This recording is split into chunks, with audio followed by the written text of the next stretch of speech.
Jussil on tuulerõuged. Uus osa igal kolmapäeval www.lastekass.ee. Kuule Juss, miks sind peale koolivaheaega terve nädal koolis ei olnud? Ja mis väikesed täpid sul näo peal on? See on pikem lugu. Me võtsime maal perega uut aastat vastu.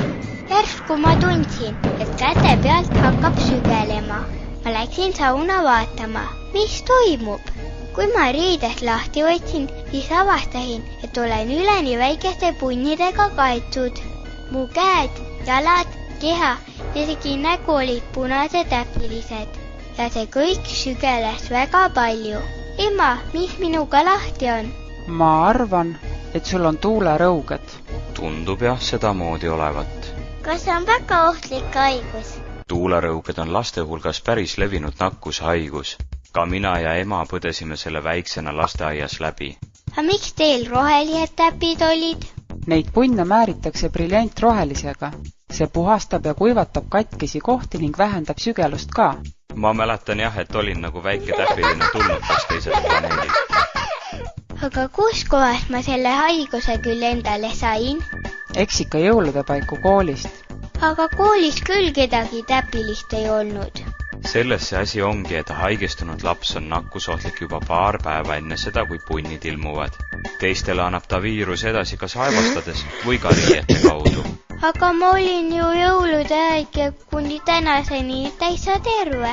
Seda küll. Tuulerõugete peiteaeg võib olla kuni 20 päeva. Aga kas mina võin ka niimoodi haigeks jääda?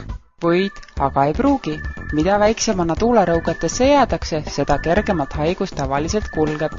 Eks me lähema paari nädala jooksul näeme, Jass, kas sinust saab ka lepatriinu?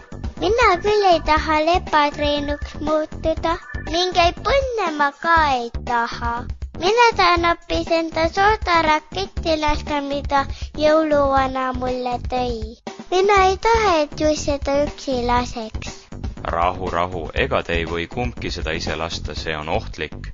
Homme valges laseme koos Jassiga raketi õue peal õhku ja Juss vaatab seda toast läbi akna pealt. Miks ma ei või õue minna? No natuke kannatlikkust nüüd. Sa oled ikkagi haige veel. Sul võib tulla veel väike palavik ning isupuudus ja samuti sügeled sa nüüd hea mitu päeva päris hullusti.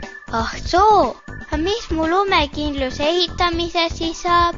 Mõmmi lubas mulle veel appigi tulla. Mõmmi nüüd küll kahjuks külla tulla ei saa, muidu võib temagi haigeks jääda. Aga ära muretse, Juss, 6 päeva pärast jääb sügelus järgi ja paari nädala pärast on kogu lööve nahalt kadunud.